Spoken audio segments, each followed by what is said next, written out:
بسم اللہ الرحمن الرحیم۔ سامعین کرام، آپ سن رہے ہیں اردو کہانی تلاش، جس کے مصنف ہیں محمود احمد مودی، اور یہ اس سلسلے کی قسط نمبر 3 ہے۔ میں نے اس کے نرخرے پر اس خاص انداز سے پاؤں رکھ دیا کہ اگر وہ ذرا بھی حرکت کرتا تو اس کا نرخرا کچلا جا سکتا تھا۔ اس نے چوبی فرش پر ہاتھ مار کر مخصوص اشارہ کیا، جس کا مطلب تھا کہ اس نے شکست تسلیم کر لی ہے۔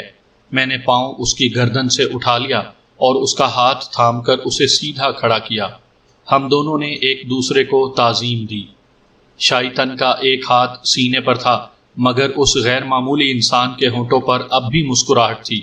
دوسرے ہاتھ سے اس نے میرا ہاتھ پکڑ کر بلند کیا اور اکھڑی اکھڑی سی سانسوں کے ساتھ اعلان کیا کہ اس کا شاگرد بلیک بیلٹ کا مستحق ہو چکا ہے۔ اس نے اپنے سفید لبادے پر سے بلیک بیلٹ اتار کر میرے گلے میں ہار کی طرح ڈال دی۔ تالیوں کے شور میں پردہ گرا تو شائطن میرے کندھے کا سہارا لے کر ونگ کی طرف بڑھا۔ باہر ایمبولینس تیار کھڑی تھی۔ ایمبولینس کے عملے نے آگے بڑھ کر شائطن کو سنبھالنے کی کوشش کی، لیکن اس نے ہاتھ کے اشارے سے انہیں ہٹا دیا۔ پھر وہ میری طرف دیکھ کر مسکرایا۔ پسلیاں صرف ٹوٹی ہیں، پھیپھڑوں میں نہیں گھسی۔ وار کچا تھا، لیکن یہ بھی تو دیکھے ماسٹر شاہ کہ میں نے کس پوزیشن میں وار کیا تھا، میں نے مدافعانہ لہجے میں کہا۔ بہرحال اب آپ ہسپتال چلیں، داؤ پیچ کی باتیں تو بعد میں ہوتی رہیں گی۔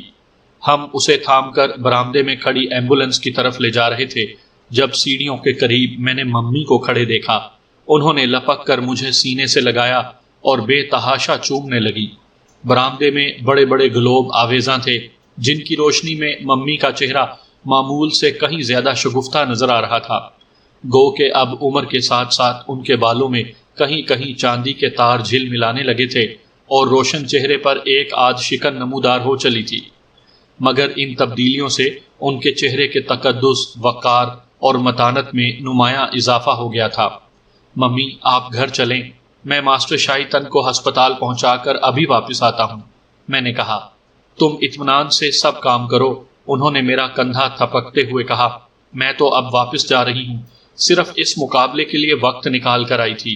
آج کا دن بلا شبہ میرے لیے ایک ناقابل فراموش خوشی کا دن ہے۔ ایک طویل مدت کے بعد ایسی خوشی نصیب ہوئی ہے۔ میرا دل تو چاہتا ہے کہ تمہیں کم از کم آج کی رات تو نظروں سے اوجھل نہ کروں، لیکن مجبوری ہے، ملازمت کی مجبوری۔ میرے کام کی نوعیت ایسی ہے کہ کسی دن بھی چھٹی نہیں ملتی۔ بہرحال جمعرات کو آؤں گی تو پھر باتیں ہوں گی۔ اب تم جاؤ، شاباش۔ میں بادل نخواستہ ایمبولینس کی طرف بڑھا۔ ماسٹر شائطن اسٹریچر پر لیٹ جانے کے بجائے ہسپتال کے عملے کے 2 آدمیوں کا سہارا لے کر اپنے پاؤں پر چل کر ایمبولینس کے قریب پہنچ چکا تھا۔ اسٹریچر ایمبولینس میں رکھ دیا گیا تھا اور جب میں گاڑی تک پہنچا تو شائطن اسٹریچر پر لیٹ چکا تھا۔ اس کی آنکھیں بند تھی اور اب وہ واقعی نڈھال نظر آ رہا تھا۔ میں اس کے ساتھ بیٹھنا چاہتا تھا، لیکن ایک اٹینڈنٹ نے مجھے منع کر دیا۔ میں نے پارکنگ لاٹ سے اپنی مورس نکالی اور ایمبولینس کے پیچھے پیچھے روانہ ہو گیا۔ میرا ذہن ان گنت الجھے خیالات کی آماج گاہ بنا ہوا تھا، اور ان خیالات کا محور اور مرکز شائطن ہی تھا۔ اسے ایمبولینس میں مزمحل لیٹے دیکھ کر مجھے واقعی تکلیف ہوئی تھی، اور ساتھ ہی میرا جی چاہا تھا کہ اس کی پیشہ ورانہ عظمت کو سلام کرنے کے لیے اس کے ہاتھوں کو بوسہ دوں۔ وہ چاہتا تو آج کا مقابلہ ملی بھگت کے ساتھ پیش کر سکتا تھا، جو ہار جیت کے بغیر یا بے ضرر نتائج کے ساتھ ختم ہو جاتا، یا وہ چاہتا تو تربیت کے دوران اپنا فن اور مہارت مکمل طور پر میری ذات میں منتقل نہ کرتا، اور آج صرف 4 منٹ اور 13 سیکنڈ کے اس مقابلے میں میری ہڈیاں علیحدہ کر کے رکھ دیتا۔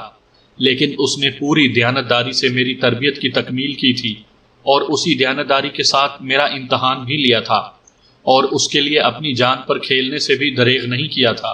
اگر اس نے کسی بھی مرحلے پر بے ایمانی سے کام لیا ہوتا تو شاید اس کی جگہ میں ایمبولینس میں ہسپتال یا میت گاڑی میں قبرستان جا رہا ہوتا، یا پھر وہ جھوٹ بوٹ مجھے مقابلہ جتوا سکتا تھا۔ سول ہسپتال سے میری واپسی رات کے تقریباً 11 بجے ہوئی۔ ماسٹر شائطن کو خصوصی توجہ کے لیے وارڈ میں رکھا گیا تھا۔ اگلی صبح 9 بجے اس کا آپریشن ہونا تھا۔ ایکس رے وغیرہ سے پتہ چلا تھا کہ اس کی 3 پسلیاں ٹوٹی تھیں، جن میں ایک اس طرح مڑی ہوئی تھی کہ دائیں پھیپھڑے پر بری طرح دباؤ پڑ رہا تھا۔ اور اسے سانس لینے میں بڑی دشواری پیش آ رہی تھی۔ جس وقت میں ہسپتال سے چلا تھا اس وقت وہ بے ہوشی کی دواؤں کے اثر میں تھا۔ پونا کی سڑکیں ان دنوں 8 بجے ہی سنسان ہو جایا کرتی تھی، اور جس وقت میں ہسپتال سے نکلا اس وقت تو بالکل ہو کا عالم طاری تھا۔ جب میں آزاد روڈ پر پہنچا تو چاند بادلوں کے عقب سے نکل آیا تھا۔ آزاد روڈ کے دونوں طرف ماڈل ٹاؤن پھیلا ہوا تھا۔ یہ پونا کے متمول ترین لوگوں کی عظیم الشان کوٹھیوں اور بنگلوں پر مشتمل بستی تھی۔ ان بڑے بڑے سیٹھوں اور ساہوکاروں میں سے کئی کے کاروبار وغیرہ بمبئی یا کلکتہ جیسے بڑے بڑے شہروں میں پھیلے ہوئے تھے، اور وہ یہاں رہتے بھی نہیں تھے۔ سال میں مہینے یا 2 مہینے کے لیے آتے تھے اور آرام و عیاشی کر کے چلے جاتے تھے۔ ان کی کوٹھیاں عموماً خالی پڑی رہتی تھی۔ میں اپنے خیالات میں مگن درمیانی رفتار سے جا رہا تھا۔ دفعتاً ایک کار تیز رفتاری سے میرے قریب سے نکلی اور کچھ آگے جا کر یوں ترچھی ہو کر رک گئی کہ میرے لیے گاڑی نکالنے کا راستہ نہ رہا۔ سڑک کے دونوں اطراف سفیدے کے درختوں کی قطاریں تھیں جنہوں نے خاصی جگہ گھیر رکھی تھی۔ میں نے اس کار سے کافی فاصلے پر ہی اپنی گاڑی روک لی۔ وہ گہرے رنگ کی ایک بڑی سی اوپل تھی جس کے ایک دروازے پر پیلے رنگ کا بڑا سا دائرہ بنا ہوا تھا جو خاصا عجیب لگ رہا تھا۔ دوسرے ہی لمحے میں نے کار کے دروازے کو کھلتے دیکھا۔ 4 افراد کار سے کود کر نکلے۔ وہ تیزی سے میری طرف لپکے تو میں نے دیکھا کہ ان میں سے ایک دراز قامت لڑکی تھی جس کے تراشیدہ بال ایک لمحے کے لیے اس کے کندھوں پر لہرائے تھے۔ وہ چست سفید ریشمی بلاؤز اور سیاہ برجیس پہنے ہوئے تھی۔ پیروں میں فل بوٹ تھے۔ عام طور پر بڑے سیٹھوں کی بیٹیاں اس حلیے میں شکار پر نکلتی تھیں۔ چاندنی میں اس کا ریشمی بلاؤز چمک رہا تھا۔ تینوں آدمی ڈھیلی ڈھالی سی پتلونوں اور ان سے مختلف رنگوں کے کوٹوں میں ملبوس تھے۔ میں اس وقت بھی اسٹیئرنگ پر ہاتھ رکھے بیٹھا تھا جب وہ میری گاڑی کے قریب پہنچے۔ لڑکی اور ایک مرد ڈرائیونگ سیٹ والی کھڑکی کی طرف تھے اور 2 مرد دوسری کھڑکی پر تھے۔ لڑکی میرے قریب کھڑکی پر جھک گئی اور تب میں نے دیکھا کہ وہ کم عمر مگر بے پناہ حسین تھی۔ موٹی موٹی سیاہ آنکھیں، اونچی ستواں ناک اور بھرے بھرے ہونٹ۔ اسے دیکھ کر کسی ایسے رسیلے پھل کا خیال آتا تھا جو وقت سے پہلے پک گیا ہو۔ سر سے پاؤں تک وہ کسی ماہر سنگ تراش کا مجسمہ تھی۔ لڑکی کی قومیت کا اندازہ لگانا مشکل تھا۔ بظاہر وہ یوریشین معلوم ہوتی تھی، لیکن جب وہ بولی تو اس کا لب و لہجہ خالصتاً ہندوستانی تھا۔ مسٹر منصور، اس نے بڑی شائستگی سے کہا، ہم آپ کو ایک چھوٹی سی زحمت دینا چاہتے ہیں۔ یہاں سے چند قدم کے فاصلے پر ایک کوٹھی ہے، آپ کو وہاں تک چلنا ہوگا، صرف 10 منٹ لگیں گے۔ اگر تم لوگ مجھے لوٹنے کا ارادہ رکھتے ہو۔ میں نے لڑکی کے ساتھیوں کے چہروں پر نظر ڈال کر سرسری سے لہجے میں کہا، تو میرا نہایت دیانت دارانہ اور دوستانہ مشورہ ہے کہ کوئی اور آسامی تلاش کر لو۔ میرے پاس اس وقت کوئی خاص رقم موجود نہیں ہے اور نہ ہی میں کوئی امیر زادہ ہوں۔ لڑکی نے ہلکا سا کہکہا لگایا، ہم اتنے معمولی قسم کے اچکے نہیں کہ چند 100 یا چند 1000 کی رقموں کے لیے یوں لوگوں کو راستے میں روکتے پھریں یا ان کے تعاقب میں 4 5 گھنٹے ضائع کرتے پھریں۔ کیا میں پوچھ سکتا ہوں کہ تمہیں میرا نام کیسے معلوم ہے؟ میں نے سیٹ پر پہلو بدل کر اس کی بات کاٹتے ہوئے پوچھا۔ آج شام شانتارام آڈیٹوریم میں تمہارا مقابلہ دیکھنے کے لیے ہم بھی موجود تھے۔ لڑکی کا لہجہ اب قطعی دوستانہ سا ہو گیا تھا۔ اب میں جاننا چاہوں گا کہ تم لوگوں کو مجھ سے کیا کام ہے، اور کیا اس کے لیے میرا تمہارے ساتھ اس کوٹھی میں جانا ضروری ہے جس کا تم نے ذکر کیا ہے؟ میں نے پوچھا۔ کام ہمیں نہیں، ہمارے سیٹھ کو ہے جو بے چینی سے تمہارا انتظار کر رہا ہوگا۔ تمہارا مقابلہ دیکھنے کے لیے ہم اسی کے ساتھ گئے تھے اور مقابلہ ختم ہوتے ہی اس نے ہمیں ہدایت کی تھی کہ ہم تمہیں اس سے ملنے کی دعوت دیں، لیکن اس وقت تم بہت زیادہ بھاگ دوڑ میں مصروف تھے۔ میرا خیال ہے اب ہمیں یوں سڑک پر کھڑے ہو کر باتوں میں وقت ضائع نہیں کرنا چاہیے۔ لڑکی نے ادھر ادھر دیکھتے ہوئے کہا، کوئی ادھر آ نکلا تو راستہ بند دیکھ کر خواہ مخواہ تجسس میں مبتلا ہوگا۔ تجسس میں تو میں بھی مبتلا ہو گیا ہوں۔ میں نے اپنے بے ترتیب بالوں میں انگلیاں پھیرتے ہوئے کہا کہ آخر تمہارے سیٹ کو مجھ سے کیا کام ہے؟ کوئی خاص کام نہیں۔ لڑکی اپنے ساتھی کی طرف دیکھ کر معنی خیز انداز میں مسکرائی۔ دراصل ہمارا سیٹ بہت نحیف و نزار آدمی ہے نا، شاید اسی لیے اسے ہر طاقتور اور خطرناک آدمی سے ملنے کا بڑا اشتیاق رہتا ہے۔ میں نے غیر ارادی طور پر تھوڑی کھجائی۔ فرض کرو کہ میں یہ کہوں کہ میں بہت تھکا ہوا ہوں اور اس وقت صرف اپنے گھر جانا چاہتا ہوں، کسی اور کے نہیں، تو پھر کیا ہوگا؟ پھر یہ ہوگا مسٹر منصور۔ دوسری کھڑکی کی طرف سے لڑکی کے ایک ساتھی کی آواز آئی اور میں نے گردن گھما کر اس کی طرف دیکھا۔ اس نے ایک بھدے سے ریوالور کی لمبی نال کھلی کھڑکی پر ٹکا دی تھی۔ میں دروازہ کھول کر تمہارے برابر بیٹھوں گا اور پھر تم اطمینان سے چلو گے، کیونکہ اس ریوالور کی گولی جوڈو یا کراٹے کے کسی بھی داؤ سے زیادہ خطرناک ہوتی ہے۔ اوہ، میں نے بغور اس کی طرف دیکھا۔ اس کی رنگت سیاہی مائل، چہرہ چوڑا اور ہونٹ غیر معمولی طور پر موٹے تھے۔ اس کے رخساروں پر کئی دن کی بڑی ہوئی شیو اور آنکھوں میں شاید شب بیداری کی سرخی تھی۔ اس کے چہرے پر زخم کا کوئی نشان نہیں تھا، مگر نہ جانے کیوں اسے دیکھ کر خیال آتا تھا کہ وہ زندگی میں بارہا لڑا ہوگا اور اس نے بہت چوٹیں کھائی ہوں گی۔ گویا تم لوگ ہر قیمت پر مجھے سیٹ کے پاس لے جانے کا تہیہ کر کے آئے ہو، میں نے مسکرا کر پوچھا۔ مجھے خوف زدہ نہ پا کر شاید اسے کچھ مایوسی ہوئی، گو کہ اس میں میرا کوئی قصور نہیں تھا۔ میری تربیت نے شاید خوف کا عنصر میری جبلت سے ہی نکال پھینکا تھا۔ اس نے انتہائی بیزار لہجے میں کہا، باتیں اب بہت ہو چکی، اب چلو، سیٹھ ہمیں جو حکم دے ہم اس کی تعمیل کیے بغیر اس کے سامنے جانے کے عادی نہیں ہیں۔ یہ کہتے ہوئے اس نے دروازے کے ہینڈل پر ہاتھ ڈالا۔ عین اسی لمحے میرے بائیں ہاتھ نے نظروں کو دھوکہ دینے والی تیزی سے حرکت کی اور اس کی ہلکی سی ضرب ریوالور کی نال پر پڑی، جس کا بیشتر حصہ کھڑکی کے اندر تھا۔ ریوالور اس کے ہاتھ سے نکلا اور نیم دائرے میں گھوم کر کار کے فرش پر یوں آ گرا گویا کھڑکی کے راستے کسی سیاہ نیولے نے کار میں چھلانگ لگا دی ہو۔ لیکن میری اس حرکت سے صورتحال میں کوئی خاص فرق نہ پڑا۔ دائیں طرف سے لڑکی اور بائیں طرف سے اس کا ایک اور ساتھی انتہائی پھرتی سے پچھلے دروازے کھول کر عقبی نشست پر آ بیٹھے تھے اور اب ایک دوسرے ریوالور کی نال میری گدی سے آ لگی تھی۔ ہماری خواہش تھی کہ ہم دوستانہ انداز میں چلتے۔ عقب سے لڑکی کی مترنم اور پرسکون آواز سنائی دی، لیکن اب مجبوری آن پڑی ہے تو یوں ہی سہی۔ اور یہ خیال رکھنا، اس کے قریب سے اس کے ایک ساتھی کی بیٹھی بیٹھی سی آواز سنائی دی کہ میرے ہاتھ سے ریوالور اتنی آسانی سے نہیں نکلتا جتنی آسانی سے جیکب کے ہاتھ سے نکل گیا ہے۔ جیکب بھی اگلا دروازہ کھول کر میرے برابر آ بیٹھا اور اس نے فرش سے اپنا ریوالور اٹھا کر میری پسلیوں سے لگا دیا۔ پچھلی سیٹ پر موجود لڑکی کے ساتھی نے اپنی بات جاری رکھی، اور یہ بھی یاد رکھنا کہ میرے برابر میں جو قتالہ بیٹھی ہے یہ صرف نظروں کے تیر چلانا ہی نہیں جانتی، زہر میں بجھا ہوا خنجر بھی بڑی عمدگی سے چلاتی ہے، اور وہ خنجر اتفاق سے اس وقت تمہاری گردن سے صرف ایک سوت کے فاصلے پر ہے، اور یہ فاصلہ اس لیے رکھا گیا ہے کہ بعض اوقات اس خنجر کی محض نوک چھو جانے سے ہی انسان کے جسم میں زہر پھیل جاتا ہے، اور شکنتلا تم جیسے کمسن، حسین اور توانا لڑکے کو کم از کم زہر کی موت مارنا پسند نہیں کرے گی، بشرط یہ کہ کوئی کڑی مجبوری نہ آن پڑے۔ وہ عجیب سے انداز میں ہنسا، اس کی ہنسی بھی اس کی آواز کی طرح گھٹی گھٹی سی تھی۔ ہیئر، میں نے تجسس آمیز لہجے میں کہا، تمہارا انداز گفتگو نہایت نستعلیق ہے۔ ایسا معلوم ہوتا ہے کہ آغا حشر کاشمیری کے زمانے کا کوئی ہیرو دوسرا جنم لے کر آ گیا ہو۔ میں نے ونڈ سکرین کے اوپر لگے ہوئے عقب نما آئینے میں اس کے چہرے کی دھندلی سی جھلک دیکھی۔ اس کے چہرے کے عضلات کھنچے کھنچے سے تھے اور پتلے پتلے ہونٹ چوڑے جبڑوں پر کچھ زیادہ ہی پتلے معلوم ہو رہے تھے۔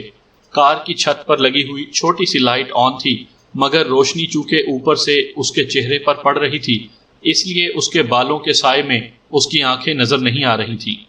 اب تو مجھے مجبوری سے زیادہ تجسس ہو چلا ہے کہ تمہارے سیٹ سے مل ہی لیا جائے، میں نے آہستگی سے گیئر لگاتے ہوئے کہا۔ ان کا چوتھا ساتھی مطمئن ہو کر دوڑتا ہوا اپنی کار کی طرف چلا گیا۔ اگلی کار سٹارٹ ہو کر آگے بڑھی تو میں نے اپنی کار اس کے پیچھے لگا دی۔ اسی سڑک پر تقریباً آدھ فرلانگ چل کر اگلی کار بائیں طرف مڑ گئی۔ چند سیکنڈ بعد ہم ایک اور پتلی سی سڑک پر مڑے جو شارع عام نہیں تھی، بلکہ سیدھی لوہے کے ایک بلند و بالا سیاہ گیٹ کی طرف جا رہی تھی۔ یہ گیٹ جس کوٹھی کا تھا وہ دوسری کوٹھیوں کی قطار سے بہت پیچھے ہٹ کر بنی ہوئی تھی۔ کوٹھی کیا تھی؟ ایک اچھا بھلا قلعہ تھا۔ مغلوں سے مستعار لیے ہوئے قدیم انگریزی طرز تعمیر کے مطابق دور سے یہ کسی پہاڑ کو تراش کر بنایا گیا ایک کوہ پیکر شاہی تاج معلوم ہوتی تھی۔ صنوبر کے بلند و بالا درختوں نے تقریباً چاروں طرف سے گھیر رکھا تھا، مگر اس کی تکونی برجیاں اور غلام گروشوں کے گنبد دور سے سر اٹھائے نظر آتے تھے۔ گیٹ کے سامنے پہنچ کر دونوں کاریں آگے پیچھے رکیں تو میں نے دیکھا کہ کوٹھی کی دور تک پھیلی ہوئی 4 دیواری کنکریٹ کی تھی۔ 8-9 فٹ بلند اس دیوار پر مزید 4-5 فٹ کی بلندی تک خاردار تاروں کا جال بچھا ہوا تھا، اور یہ خاردار تار عام لوہے کے نہیں تھے، چاندنی میں ایلومینیم کی طرح چمک رہے تھے۔ اگلی کار والے نے ہارن پر شاید ہلکا سا ہاتھ مارا تھا۔ سناٹے میں پیپ کی مختصر سی آواز ابھری۔ دوسرے ہی لمحے گیٹ یوں ہموار اور بے آواز طریقے سے کھلتا چلا گیا گویا کسی عمدہ مشینی نظام کے تحت کام کرتا ہو، یا پھر سناٹے اور نیم تاریکی میں ڈوبی ہوئی اس پرشکوہ عمارت میں بسیرا رکھنے والی کچھ روحوں نے انہیں کھلنے کا اشارہ دیا ہو۔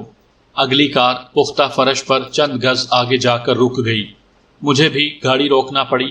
میں نے دائیں بائیں نظر ڈالی۔ پھولوں سے لدی کیاریوں اور سر سبز گھاس کے ہموار تختوں کا سلسلہ دور تک پھیلا ہوا تھا۔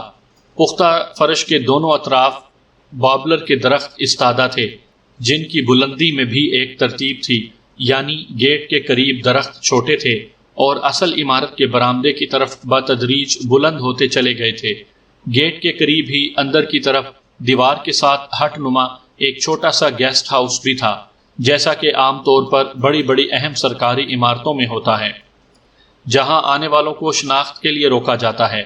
کاروں کے رکتے ہی دونوں طرف سے 2 بارودی محافظ لپکے، ان کے ہاتھوں میں رائفلیں اور ٹارچیں تھیں۔ میری کار کی کھڑکیوں پر جھک کر انہوں نے ٹارچوں سے ہم سب کے چہروں پر روشنی ڈالی، معنی خیز انداز میں مسکرائے اور پیچھے ہٹ گئے۔ وہ دونوں ہی مرہٹے معلوم ہوتے تھے اور اونچے اونچے شملوں کے ساتھ ان کے قد 7 فٹ سے بھی نکلتے دکھائی دے رہے تھے۔ دونوں کی شکلیں تو مختلف تھیں، لیکن ایک ہی جیسی موٹی موٹی خمیدہ نوکیلی مونچھوں کی وجہ سے ان میں بڑی مشابہت نظر آتی تھی۔ وہ دونوں پلٹ کر دوبارہ گیٹ کے قریب جا کھڑے ہوئے، جو اب بند ہو چکا تھا۔ اگلی کار کے تعاقب میں چلتے ہوئے ہم پورچ میں پہنچ گئے، جہاں کم از کم 20 کاریں کھڑی کرنے کی گنجائش تھی۔ انجن بند کر کے میں شکنتلا اور اس کے دونوں ساتھیوں کے گھیرے میں کار سے اتر آیا۔ اب میرا دھیان ان لوگوں کی طرف کم اور کوٹھی کی طرف زیادہ تھا۔ یہ جگہ واقعی کسی تخیل پرست کے خوابوں کا مسکن معلوم ہوتی تھی۔ سنگ مرمر کی چند سیڑھیاں عبور کر کے ہم برآمدے میں پہنچے۔ شکنتلا کا وہ ساتھی جسے جیکب کہہ کر مخاطب کیا گیا تھا سب سے آگے تھا۔ ساگوان کے اونچے منقش اور محرابی دروازے کے قریب ہی ایک سرخ ریشمی ڈوری ہوا میں جھول رہی تھی۔ جیکب نے اس کا خوبصورت پھندنا پکڑ کر اسے ہلکا سا جھٹکا دیا اور اندر کہیں ہلکی سی مترنم گھنٹی گونج اٹھی۔ چند سیکنڈ بعد ایک باوردی ملازم نے دروازہ کھولا، اور تب میں نے دیکھا کہ ساگوان کے اس بھاری بھرکم دروازے کی موٹائی کسی قلعے کے دروازے سے کم نہ تھی۔ جیکب کو دیکھ کر ملازم نے جھک کر تعظیم دی اور ایک طرف ہٹ گیا۔ ہم جس کمرے میں داخل ہوئے یہ ایک طویل و عریض نشست گاہ تھی۔ فرش پر بچھے قالین میں پاؤں دھنسے جا رہے تھے، اور چھت میں آویزاں بھاری برقی فانوسوں کی جگمگاہٹ سے آنکھیں خیرہ ہو رہی تھیں۔ ہمارے عقب میں باوردی ملازم نے بھاری بھرکم دروازے کو ہلکا سا دھکا دیا اور وہ کلک کی معمولی سی آواز کے ساتھ بند ہو گیا۔ ملازم نے دروازے کے تالے سے لمبی سی خوبصورت نقرئی چابی نکال کر جیب میں ڈالی اور مڑ کر خصوصاً میری طرف دیکھ کر مسکرایا۔ شکنتلا نے اب اپنا خنجر اپنے فل بوٹ میں بنی ہوئی کسی خفیہ نیام میں رکھ لیا تھا۔ جیکب اور دوسرے آدمی نے ریوالور جیب میں رکھ لیے تھے، شاید اس لیے کہ باہر جانے کا دروازہ مقفل ہو چکا تھا۔ جیکب نے باوردی ملازم کو کوئی اشارہ کیا اور وہ ایک دروازہ کھول کر کسی متصل کمرے میں چلا گیا۔ چند لمحے بعد اس دروازے کے عقب سے جو شخص نمودار ہوا، اسے دیکھ کر ایک لمحے کے لیے مجھے گمان گزرا کہ شاید وہ کسی سرکس کا مسخرہ ہے جو اس وقت سوٹ پہن کر سامنے آ گیا ہے۔ اس کا قد بمشکل 5 فٹ رہا ہوگا۔ میں نے کہیں پڑھا تھا کہ ایمیزون کے جنگلات میں رہنے والے بعض قدیم قبائل اپنے دشمنوں کو ہلاک کرنے کے بعد ان کی کھوپڑیوں کو کسی کیمیائی عمل سے چھوٹا کر کے اپنی فتح کی ٹرافیوں کے طور پر محفوظ کر لیتے تھے۔ اس شخص کا چہرہ ایسی ہی کسی کھوپڑی کی زندہ مثال تھا، نہایت مختصر سا چہرہ اور سر پر چھوٹے چھوٹے بال جو گلہری کی دم کے بالوں کی طرح سیدھے کھڑے تھے۔ اس کی آنکھیں چہرے ہی کی مناسبت سے چھوٹی چھوٹی اور زرد تھیں، لیکن ان میں ایک حیرت انگیز چمک تھی، اور ان آنکھوں پر شاید پلکیں تھی ہی نہیں۔ اس کے جسم پر سلک کا سیاہ سوٹ تھا جو کئی دن سے پہنا ہوا لگتا تھا، یا پھر اس پر اچھی طرح استری نہیں کی گئی تھی۔ سفید قمیض کے چھوٹے چھوٹے کالر اوپر کو اٹھے ہوئے تھے اور ان کے درمیان ایک چوڑی سی ٹائی جھول رہی تھی۔ اس کا بالائی ہونٹ کسی اعصابی مریض کی طرح ایک لمحے کے بعد پھر اٹھتا تھا اور اس کی نہایت باریک ترشی ہوئی مونچھیں یوں دکھائی دینے لگتی تھیں گویا کسی بچے نے ہلکی روشنائی سے ٹیڑھی میڑھی لکیر لگا دی ہو۔ اس شخص کو دیکھ کر مجھے اتنی حیرت نہیں ہوئی تھی جتنی یہ دیکھ کر ہوئی کہ شکنتلا اور اس کے تینوں ساتھی اس کے احترام میں تقریباً رکوع کی سی حالت میں جھک گئے تھے۔ کئی لمحے بعد انہوں نے سر اٹھایا اور مجھ سے کافی پیچھے ہٹ کر کھڑے ہو گئے۔ احسان مرزا تمہیں اپنے گھر میں خوش آمدید کہتا ہے نوجوان۔ اس شخص کی آواز نے مجھے ایک لمحے کے لیے مزید حیران کر دیا، کیونکہ اس کے مختصر وجود کی مناسبت سے مجھے توقع تھی کہ اس کے حلق سے نہایت باریک اور منمناتی ہوئی سی آواز برآمد ہوگی، لیکن اس کے برعکس اس کی آواز نہایت پاٹدار گونجیلی تھی، چونکا دینے والی اور مروب کر دینے والی آواز۔ شکریہ، میں نے خشک لہجے میں کہا، لیکن میں اس بلاوے کا مقصد جاننا چاہتا ہوں۔ مقصد بھی معلوم ہو جائے گا، اس نے اپنی بے پلک آنکھیں جھپکائے بغیر سر تاپا میرا جائزہ لیتے ہوئے کہا۔ میں ابھی تک اسی ڈھیلے ڈھالے سفید لبادے میں تھا جو میں نے مقابلے کے وقت پہنا ہوا تھا۔ بیٹھو تو صحیح، اس نے وکٹورین سٹائل کے ایک شاندار صوفے کی طرف اشارہ کیا، پھر اپنے گرگوں سے مخاطب ہوا، تم لوگ اب جاؤ۔ وہ چاروں باہر جانے کے بجائے وہی دروازہ کھول کر اس کے عقب میں غائب ہو گئے جدھر سے احسان مرزا آیا تھا۔ احسان مرزا کے دوبارہ کہنے پر میں صوفے پر بیٹھ گیا، بلکہ یوں کہیے کہ دھنس گیا، اور وہ بھی محض محاورتاً نہیں، حقیقتاً۔ احسان مرزا میرے مقابل بیٹھا تھا، ہمارے درمیان شیشے کی ایک بیضوی تپائی تھی جس پر کرسٹل کی ایک بڑی سی ایشٹرے رکھی تھی جس کے پیندے پر موٹے موٹے حروف میں فرانس لکھا تھا۔ فانوس کی جھلملاتی روشنی میں یہ ایشٹرے ایک بڑے سے ہیرے کی طرح جگمگا رہی تھی۔ قریب ہی ایک منقش سگار باکس پڑا تھا۔ احسان مرزا نے اس باکس میں سے ایک موٹا سا سگار اور پتلی سی چمکیلی چھری نکالی، سگار کا ایک سرا تراشا اور اسے سلگا کر ایک کش لیتے ہوئے کہا، بات یہ ہے منصور، اس کا لہجہ ایسا ہی تھا جیسے وہ میرا بڑا پرانا شناسا ہو، کہ مجھے انمول چیزیں جمع کرنے کا بہت شوق ہے، جن میں زندہ انمول چیزیں بھی شامل ہیں، میرا مطلب ہے انسان۔ وہ سگار کا ایک اور گہرا کش لے کر مسکرایا۔ میں ہونٹ بھینچے خاموشی سے اسے دیکھ رہا تھا۔ اس کے چھوٹے سے چہرے کے ساتھ بڑا سا سگار نہایت عجیب لگ رہا تھا۔ بعض لوگ اپنے کمالات کی بنا پر انمول ہوتے ہیں، اس نے مزید کہا، اور ناک سے یوں سوں کی آواز نکالی گویا اسے پرانا زکام ہو، اور تم بھی انہی میں سے ایک ہو۔ اس کمسنی میں تمہارے جیسی شہزوری میں نے کہیں نہیں دیکھی، حالانکہ مجھے اکثر و بیشتر ایسی چیزیں دیکھنے کا اتفاق ہوتا رہتا ہے جنہیں عام لوگ کم ہی دیکھ پاتے ہیں۔ ہاں، تو میں کہہ رہا تھا کہ اپنے کمال فن کی بنا پر تم بھی ایک انمول انسان ہو، اور میں اس دنیا میں انمول انسانوں کا سب سے بڑا قدردان ہوں۔ میں کم عمر اور دنیاوی معاملات میں خاصا ناتجربے کار ہوں، میں نے کہا، لیکن جہاں تک میرا خیال ہے ہر انسان انمول ہوتا ہے۔ ایسا نہیں ہے، اس نے ایک بار پھر ناک سے سوں کی آواز نکالی۔ اس دنیا میں کثرت ایسے انسانوں کی ہے جن کا متبادل نہایت آسانی سے مل جاتا ہے۔ زید مر جائے تو بکر اس کی جگہ سنبھال لیتا ہے، اور بکر کہیں چلا جائے تو کوئی اور اس کا کام انجام دے سکتا ہے۔ انمول وہ ہوتا ہے جس کا ثانی یا تو موجود ہی نہ ہو، اور اگر ہو تو بڑی مشکل سے ملے۔ مجھے اس کی باتوں سے اکتاہٹ ہونے لگی تھی، اور پھر اس کی سوں سوں بھی مجھے اچھی نہیں لگ رہی تھی۔ دفعتاً اس نے کوٹ کی جیب سے ایک نہایت سستا سا رومال نکالا اور اس سے ناک رگڑنے لگا۔ کمرے میں چنبیلی کی بوجھل خوشبو پھیل گئی۔ غالباً رومال پر خاصی مقدار میں چنبیلی کا عطر لگا ہوا تھا۔ اب تک میں نے اس گھر میں جو بھی چیز دیکھی تھی وہ نہایت اعلیٰ اور نفیس ذوق کی مظہر تھی، لیکن مسٹر احسان مرزا کے لباس، اس رومال اور اس سے پھوٹتی ہوئی خوشبو کے بوجھل پن نے مجھے بڑا مایوس کیا تھا۔ چنبیلی کی خوشبو استعمال کرنے کا اگر کسی کو اتنا شوق ہی ہے تو اسے کم از کم اتنا تو معلوم ہونا ہی چاہیے کہ یہ خوشبو جتنی ہلکی ہو اتنی ہی بھلی لگتی ہے۔ شاید احسان مرزا کے زکام کی وجہ بھی اس خوشبو کی کثرت تھی۔ کبھی کبھی مجھے لگتا ہے کہ دنیا کی صرف 2 ہی چیزیں ایسی ہیں جن پر ابھی تک میرا اختیار نہیں، اس نے رومال گود میں رکھتے ہوئے کہا۔ ایک تو میری بڑھتی ہوئی عمر اور دوسرے میرا زکام۔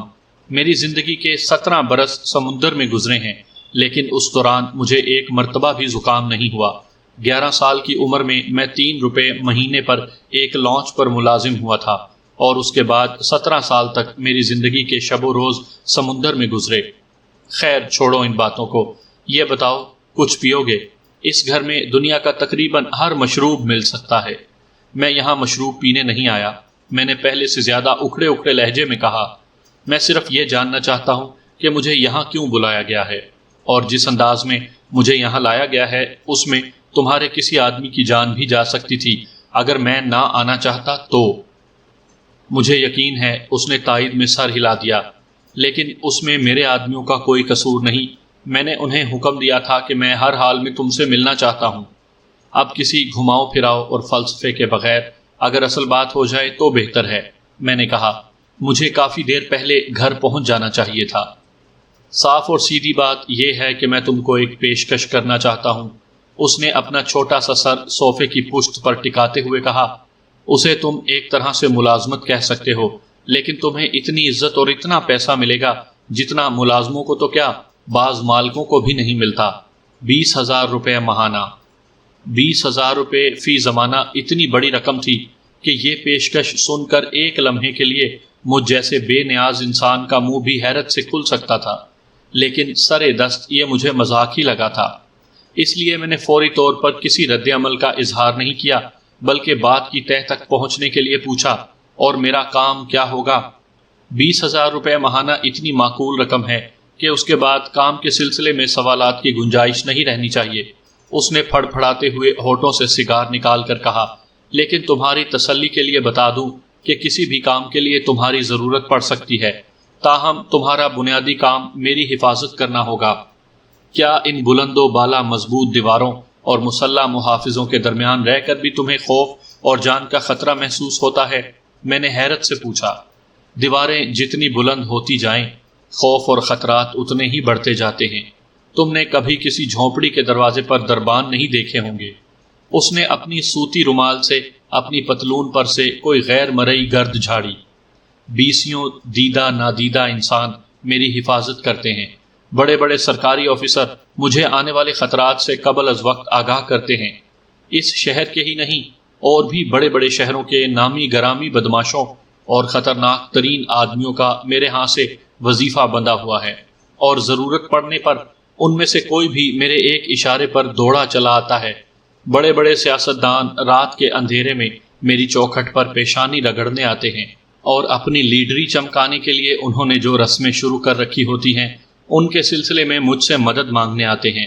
ان گنت لوگ مجھ سے ڈرتے ہیں، میرا نام سن کر کانپتے ہیں، پھر بھی مجھے نہ جانے کس بات کا خوف رہتا ہے۔ تمہیں یہ سن کر حیرت ہوئی کہ میں اندھیرے میں نہیں سو سکتا، تیز روشنی میں سوتا ہوں۔ کھانا کھانے لگتا ہوں تو پہلے ہر چیز کا ایک ایک نوالا کسی خادمہ کو کھلا کر دیکھتا ہوں۔ مجھے اب بھی اپنی حفاظت کرنے والوں کی تعداد کم لگتی ہے۔ مجھے انوکھی قسم کی طاقتیں رکھنے والے جرأت مندوں کی تلاش رہتی ہے۔ آج میں نے تمہارا مقابلہ دیکھا، اور یہ اتفاق ہی تھا کہ میں اس مقابلے میں چلا گیا۔ بہرحال وہاں تمہاری طاقت اور پھرتی کا مظاہرہ دیکھ کر مجھے ایک عجیب سی خوشی محسوس ہوئی، اور تم پر نہ جانے کیوں کچھ پیار سا آیا، جیسے تم میرے بچھڑے ہوئے بیٹے ہو۔ حالانکہ میں نے کبھی شادی ہی نہیں کی، اور مجھے اندیشہ ہے کہ اگر میں نے شادی کی تو میری اولاد بھی میری طرح مختصر الوجود اور مضحکہ خیز نہ ہو۔ مختصراً بات اتنی ہے کہ میں تمہیں اپنے خاص الخاص آدمیوں میں سر فہرست دیکھنا چاہتا ہوں۔ تمہاری تنخواہ اور مرتبہ میرے تمام آدمیوں سے بلند ہوگا۔ بولو کیا کہتے ہو؟ اگر اس محل نما گھر کے بجائے وہ مجھے کہیں اور ملا ہوتا تو شاید اس کی باتیں مجھے دیوانے کی بڑھ معلوم ہوتی، اور اس کے لہجے کی صداقت سے زیادہ یہ ماحول کا اثر تھا کہ وہ مجھے سچا لگ رہا تھا۔ لیکن میرے لیے ان باتوں میں کوئی خاص کشش نہیں تھی۔ اگر میں عملی زندگی میں آ چکا ہوتا، اپنی ضروریات کی ذمہ داری مجھ پر ہوتی، تو شاید یہ ترغیب اور روپے پیسے کی کشش میرے لیے کوئی اہمیت رکھتی۔ مسٹر احسان مرزا، میں نے نپے تلے الفاظ میں کہا، بڑی عجیب سی بات ہے کہ ہمارے درمیان اتنی باتیں ہو چکی ہیں مگر مجھے ابھی تک صحیح طور پر یہ معلوم نہیں ہے کہ تم کون ہو اور کیا کرتے ہو۔ کیا؟ وہ بندر کی طرح اچھل کر کھڑا ہو گیا۔ گویا تم احسان مرزا کو نہیں جانتے جسے پورا ہندوستان جانتا ہے۔ کون سے تہ خانے میں زندگی گزاری ہے تم نے؟ وہ بے چینی سے ادھر ادھر ٹہلنے لگا۔ اس کے استخوانی ہاتھوں کی انگلیاں ایک دوسرے میں پیوست تھیں۔